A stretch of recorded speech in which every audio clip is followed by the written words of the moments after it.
Alan Turing wasn't just a man, he was a whirlwind of intellect wrapped in a slightly awkward British demeanour. If there were a league table for brilliance, Turing would be captain, coach, and MVP. He's the father of computer science, a war hero who cracked Nazi codes, and a tragic figure who was ahead of his time, and then some. Buckle up, because his story is as mind-bending as the algorithms he pioneered. Born on June 23, 1912, in London, Alan Matheson Turing arrived into a world that wasn't quite ready for him. His parents, British colonial administrators in India, were probably expecting a regular kid, one who'd grow up to enjoy cricket and tea. Instead, they got a prodigy who taught himself to read before school and solved advanced puzzles for fun. At Sherborne School, Turing's brilliance clashed with the rigid British education system. While others memorized Latin, Turing biked 60 miles to attend science lectures. He wasn't just thinking outside the box, he was building new ones entirely.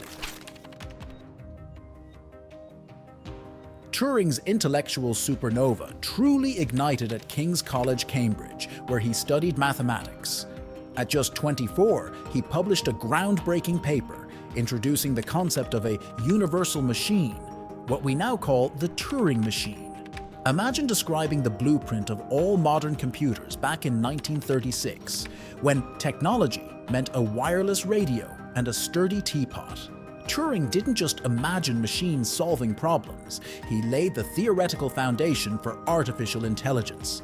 But Cambridge was just the beginning. The storm clouds of World War II were gathering, and Turing was about to enter a world of secrecy, espionage, and life-or-death stakes. Enter Bletchley Park, the British code-breaking headquarters, where top minds were recruited to crack Nazi encryption. The crown jewel of German communication was the Enigma machine, a fiendishly complex cipher that changed daily. For years, it was considered unbreakable. Turing took one look and said, "Challenge accepted." He devised the bomb, a machine capable of deciphering Enigma's daily settings. By automating the decryption process, Turing and his team intercepted critical messages, tipping the scales in favor of the Allies. Historians estimate their work shortened the war by at least 2 years, saving millions of lives.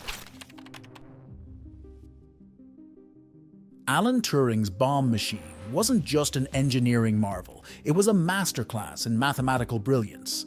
At its core, the bomb was a giant problem solver, designed to break the seemingly impenetrable Enigma cipher used by Nazi forces. But how did it work? The Enigma machine relied on a system of rotating wheels, or rotors, to scramble messages into complex codes.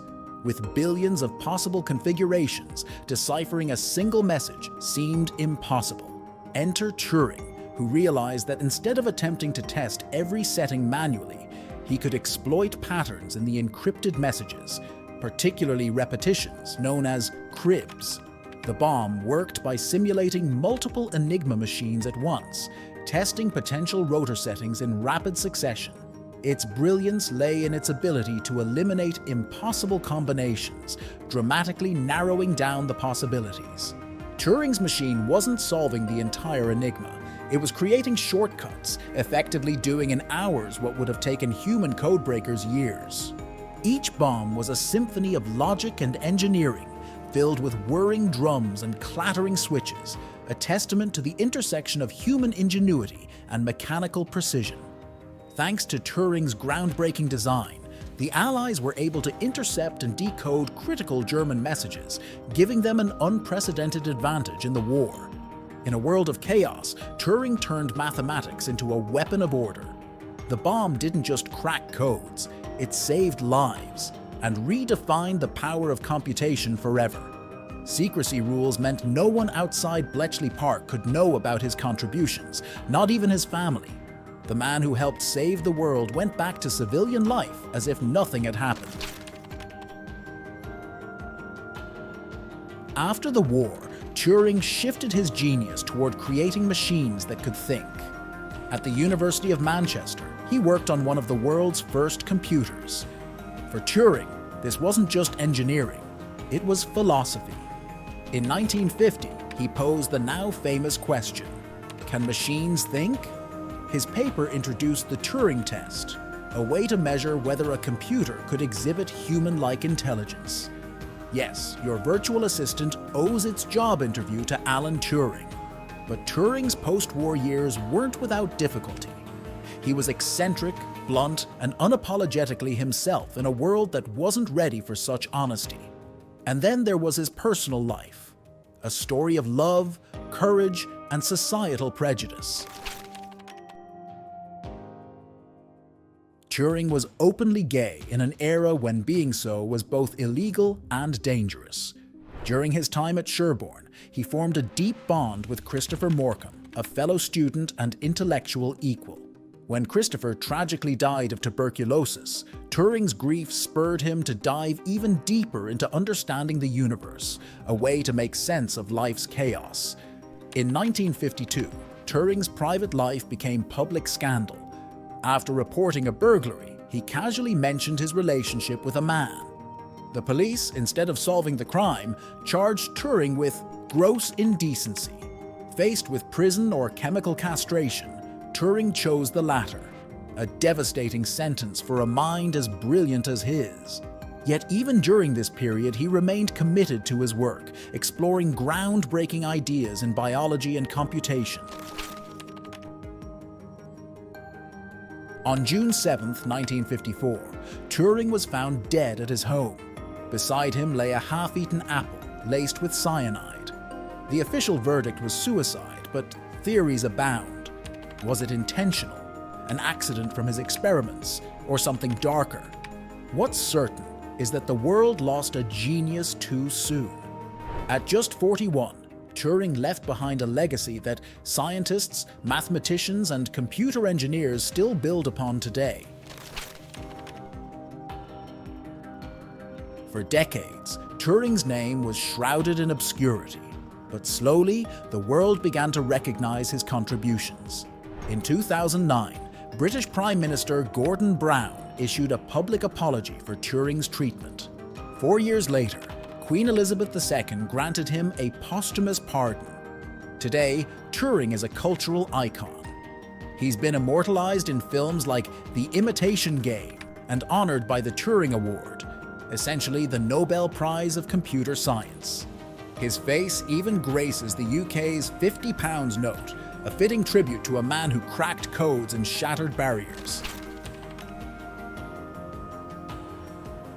Alan Turing didn't just dabble in artificial intelligence. He practically invented the concept before anyone knew what to call it.